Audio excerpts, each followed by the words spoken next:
우리 계속해서 설교 시리즈 Love God, Love People Beyond the Church Wall이라는 설교 시리즈 제목으로 사도행전 말씀을 우리 계속해서 보고 있습니다. 지난주에 콜로라도 덴버 지역을 방문해서 이제 중북부 지역의 한인 목사님들과 수련회를 가졌는데요.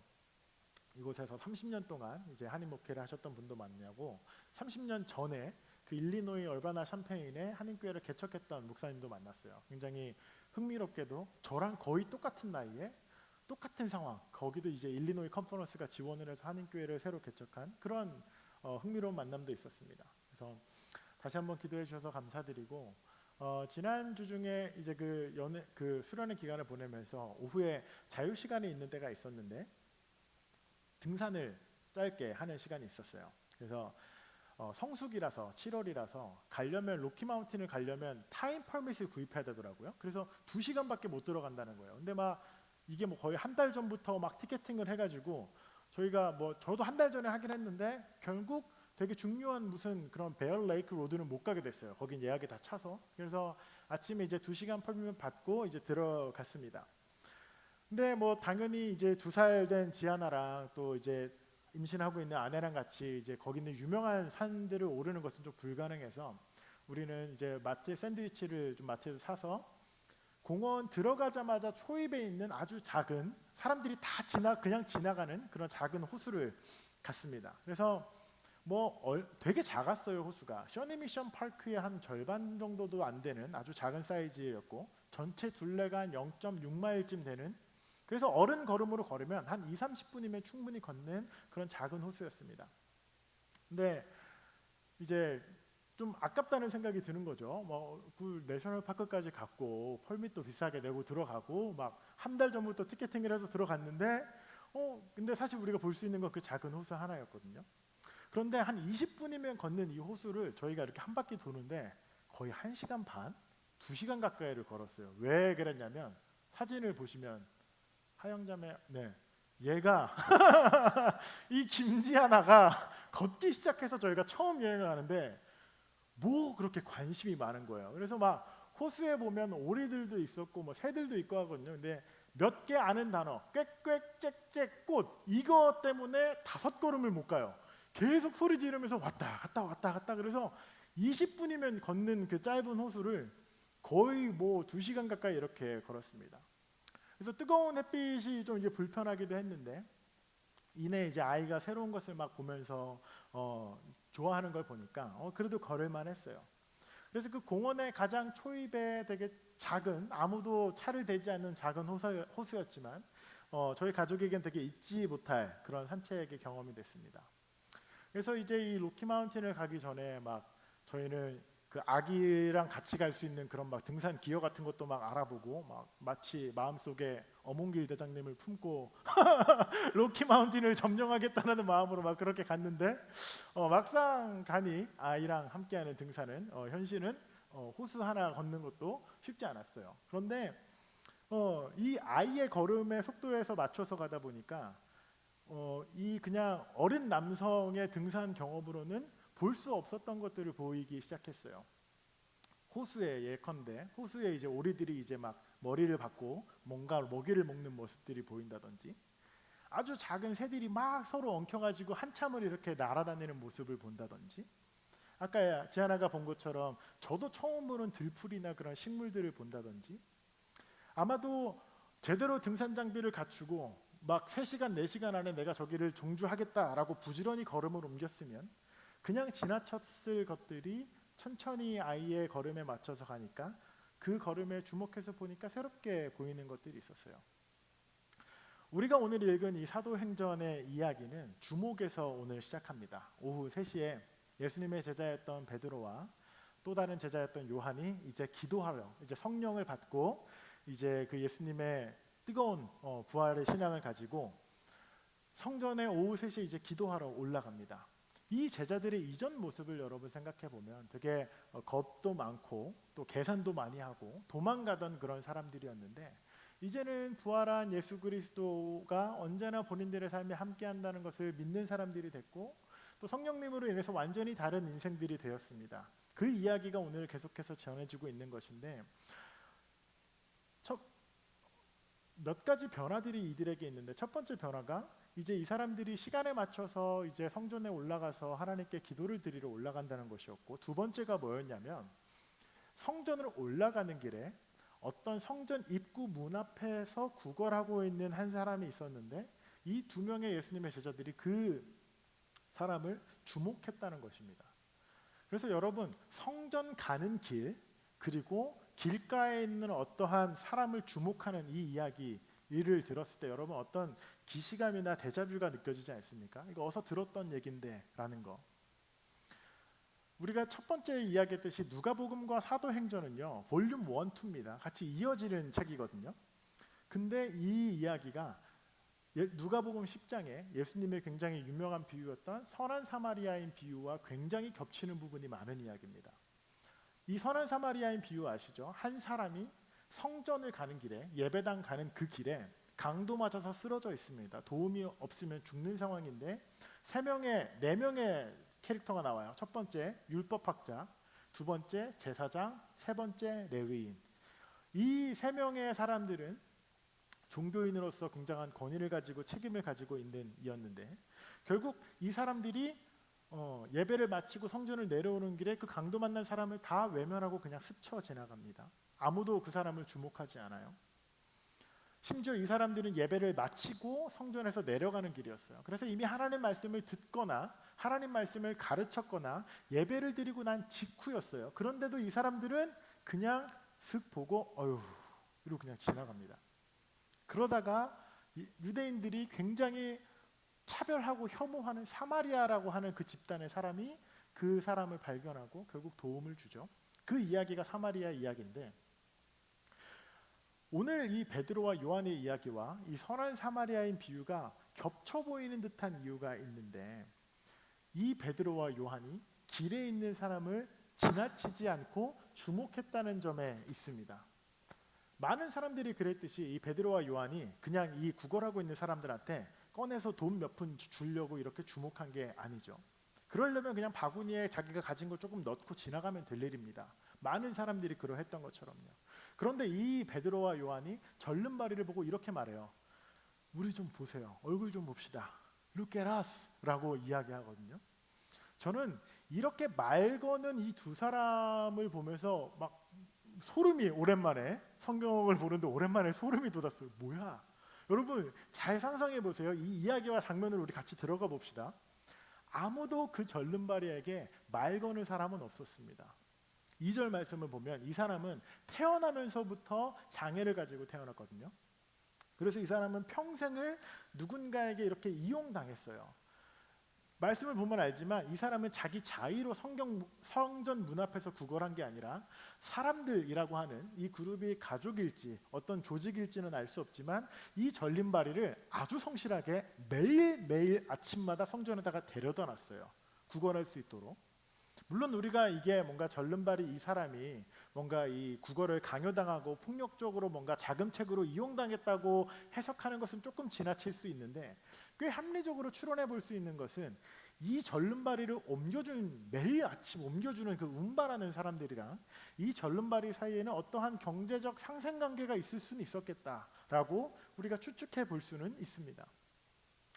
걸어본 적이 없는 사람, 당시 종교인들과 종교법에 의해서 나는 저주받았어, 나는 죄인이야, 나는 어두운 사람이야 라고 정체성을 가지고 있는 그 사람이 생계를 유지하려고 이렇게 구걸하는 그 인생이었는데, 그 사람에게 주목하는 사람은 때문에 아무도 없었습니다. 그냥 닿지 않도록 부정해지니까 이렇게 거리를 두고 자선하고 그냥 떠나는 거였죠. 때문에 이 절름발이는 그 당시 종교인들의 어떠한 양심이나 종교인들의 우월감이나 혹은 어떤 마음 한켠의 불편감을 자극해서 하루하루 그냥 일당을 받으면 그만인 것입니다. 아무도 이 절름발이를 사람으로 대해주지 않았어요. 마치 밴딩머신 정도로 대했습니다. 자판기처럼 그렇게 자기가 아프고 다친 것을 이용해서 그냥 돈을 구걸하는, 아무도 그 사람의 얼굴을 보려고 하지는 않았습니다. 그런데 예수님의 제자였던 이 베드로와 요한이 달랐어요.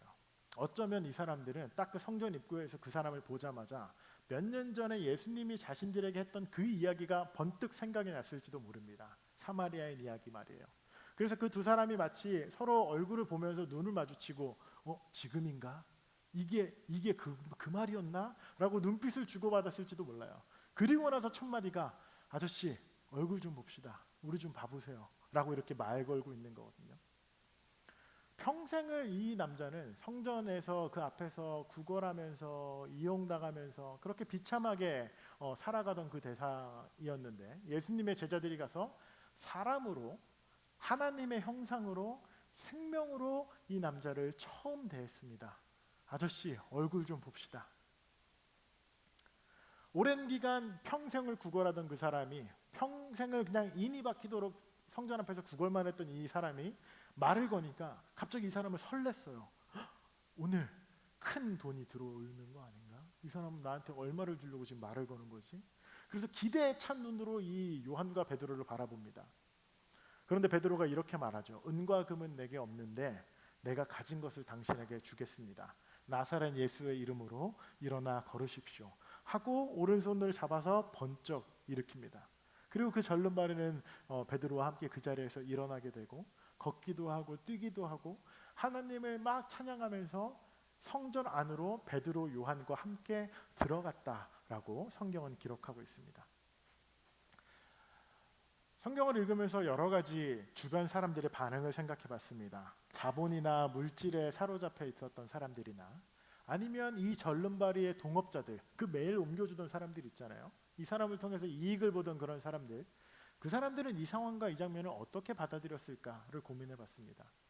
아마도 약간 오지랖과 불평과 뭐 약간 걱정과 염려를 섞어서 아유 이제 저 사람 어떻게 살아 평생 저렇게 성전 앞에서 구걸하고 산 거밖에 없는데 이게 정말 저 사람한테 좋은 일인 거 맞아?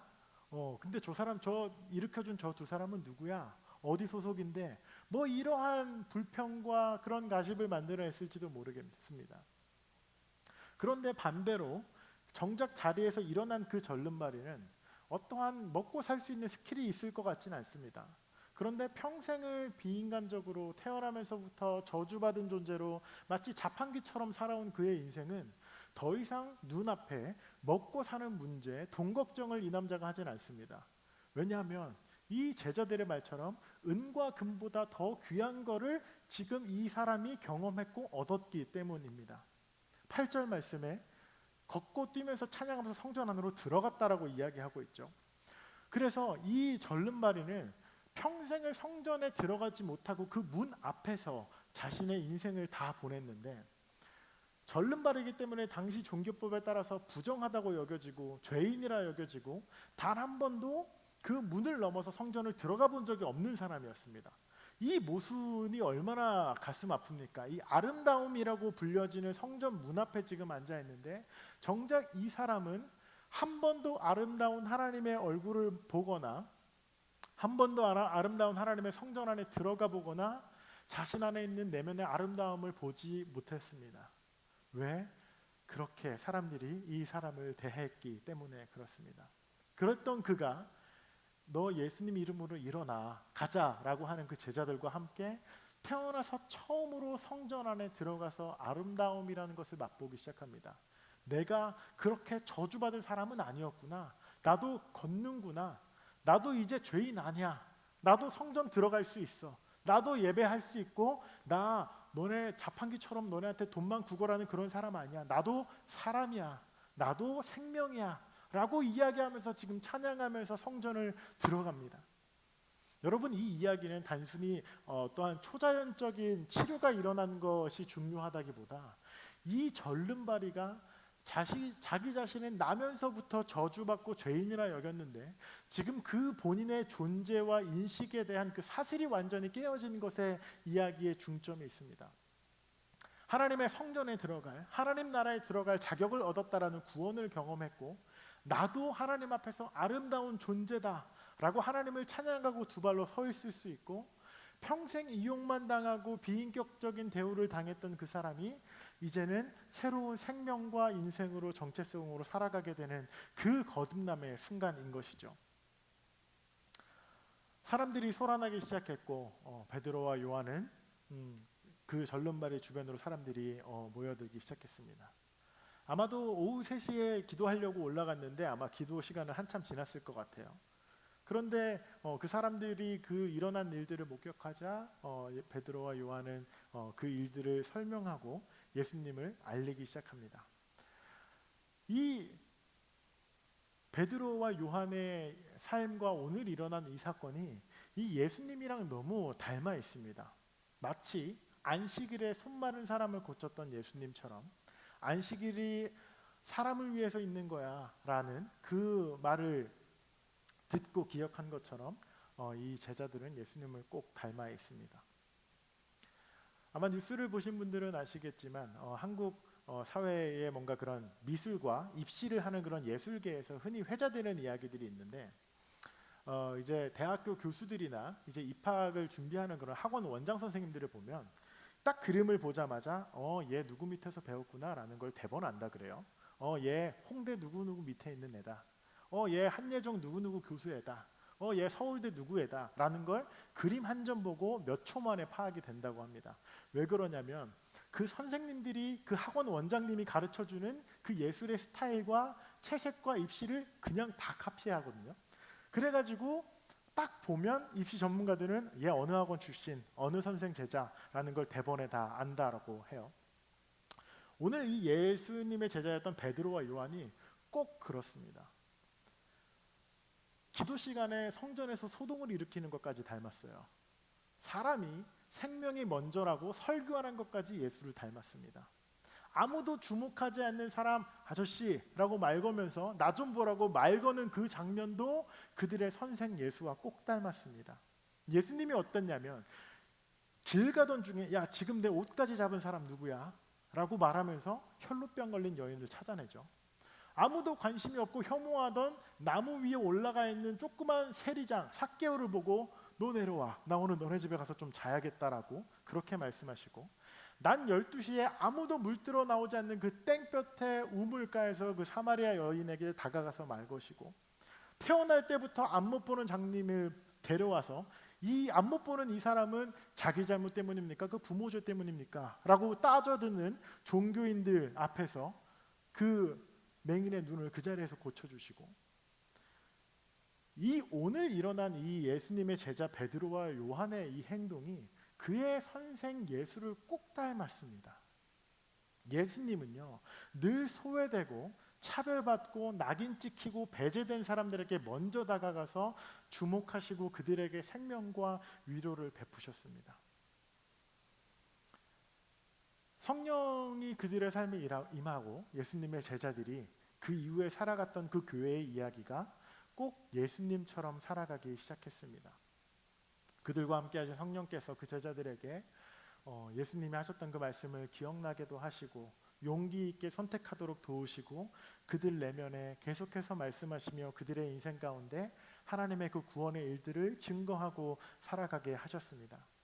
마치 스승의 화풍을 꼭 닮은 학생들처럼 예수님의 제자들도 그 예수를 닮아서 그렇게 살아가고 있었습니다. 우리 교회의 이야기로 돌아온다면 우리가 Love God, Love People Beyond the Church World 우리가 하나님과 사람을 이렇게 사랑하자라고 우리가 교회 슬로건을 정했는데 이것은 예수님께서 누가복음 10장의 선한 사마리아인 비유를 말씀하시기 전에 그 직전에 율법학자의 질문 제일 큰 계명이 무엇입니까? 라고 묻는 그 질문에 대한 예수님의 답이었습니다. 하나님을 사랑하고 이웃을 사랑해라. 이것이 가장 크고 중요한 계명이다라고 예수님이 가르치셨거든요. 오늘 우리의 현실로 우리 교회의 이야기로 또 여러분의 삶의 자리로 관계로 이 말씀과 이 이야기들을 우리가 적용한다면 우리가 기도하고 우리가 주목해야 하는 사람들이 누구인가라는 것을 우리는 생각해 봐야 합니다.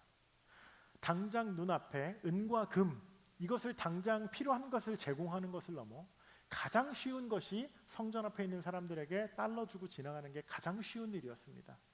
그런데 예수님의 제자들은 그 일 하지 않죠. 얼굴 봅시다 라고 말 걸면서 한 사람 한 사람의 인생에 가까이 다가가고 주목할 일이 없는 그 사람의 삶에 그리스도의 사랑을 전하면서 그들의 삶 가까운데 깊숙한 곳에 들어가거든요. 은과 금이 모든 것을 해결할 수 있다고 믿는 시대를 우리는 의심 없이 살아가고 있는데, 그 시대 속에서 우리가 어떻게 하면 예수님의 제자처럼 예수를 닮은 삶을 살까? 우리 역시 나사렛 예수의 이름으로 주어지는 그분 안에 있는 해방과 그분 안에 있는 구원과 존재의 목적과 기쁨을 용기 있게 전하는 예수님 닮은 사람, 그런 교회, 그런 사람들이 되는 게 우리의 부르심이겠습니다. 그렇게 소외되고 아무도 관심을 가져주지 않는 것 같은 사람들에게 우리도 손을 내밀고 이름을 묻고 관계를 맺고 예수님의 사랑을 전하는 것이 하나님을 사랑하고 이웃을 사랑하는 우리의 삶의 걸음들인 줄 믿습니다. 그래서 사랑하는 모덕불 교회 여러분, 우리가 오늘 함께 기도하고 결단할 것은 우리 안에 남들이 세상이 주목하지 않는 것을 주목할 만한 의지와 힘은 얼마나 있습니까? 그 성전 앞을 지나갔을 때 우리가 그들 중 한 명이었다면 우리는 그 사람에게 말을 걸어 우리는 그 사람의 얼굴을 보았겠습니까? 예수님을 닮은 제자로 교회로 살아가는 것은 그 불편한 것을 넘어서는 것이고, 그 소외된 사람들을 보고 찾는 눈과 안목을 기르는 일이라 생각합니다. 성령께서 그 안목을 기르게 해주실 것입니다. 하나님, 우리 주변에 지금 내 관계 중에 내 옆에 일어나고 있는 일, 내 직장에서 내 가족 중에서 하나님, 지금 제가 주목해야 될 사람 누구입니까? 예수님, 알려주십시오. 예수님의 제자들처럼 주목해야 될 사람들이 있다면 주님, 저에게 알려주십시오. 제가 예수님처럼, 예수님의 제자들처럼, 우리도 예수님의 제자로 부름받았으니 제가 그 사람들을 찾아가 보겠습니다. 그 사람들에게 가서 내 얼굴 좀 보자고, 이름 좀 묻자고, 그렇게 우리가 관계를 맺겠습니다라고 그렇게 말하는 예수님의 제자들의 삶을 우리가 살아가길 원합니다. 우리 함께 몇 가지 함께 기도하도록 하겠습니다. 우리 첫 번째로 먼저 기도하실 때에는 하나님의 은총과 예수님의 사랑에 감사하며 먼저 기도하길 원하는데요.